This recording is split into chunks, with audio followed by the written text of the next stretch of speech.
incoming! Hey, Ryan. Should we play some pool? Some Not very dead good, but I'll go pool? with it. Deadpool. Yeah, right? See, there's no end to the marketing genius that is Fox.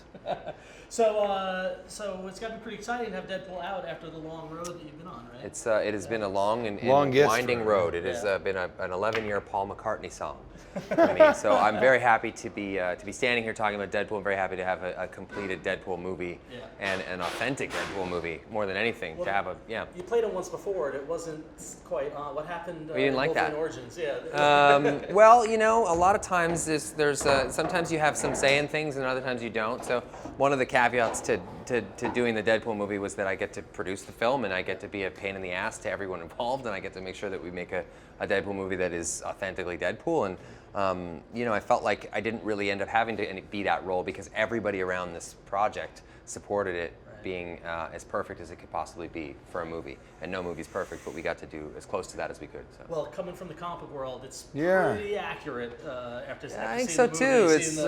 movie, We got pretty damn close, I think, we're excited. We're excited. That's a big part of it too, is coming from the literally comic book movies are your bag. Right. This was an example of a time where it didn't get watered down. It wasn't a PG-13. They allowed it to be an R-rated film. And it's an origin story, but unlike any other that we've seen. So I'm hoping, talk about this a lot, I'm sure you are too, that this will get such a positive response that it'll open up the genre so that more R-rated comic book movies can be made.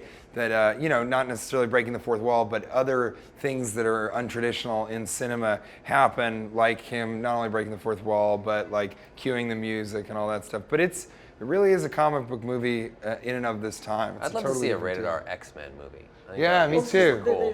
Violence, sex, it all happens in the comics. The comics aren't PG. Right, Batman, The issue you run into is that studios, it's very expensive to go out there and do our movie doesn't have the budget that an X-Men movie does or an Avengers movie or something like that. So they're really sacrificing huge box office dollars by making a movie rated R. You're eliminating 5-year-old kids and 6-year-old who drive so many comic book movies. So it's always a big decision, and I think it's going to pay off with Deadpool because that's also part of the drive. That's what people really want to see for this character. So I got to ask you, who is more excitable, Deadpool or Rob Liefeld? Oh. Rob Liefeld. I honestly think Rob Liefeld pisses lightning. The man is. He set fire to the bathroom on the set. Yeah, he's just got serious energy. So I don't know.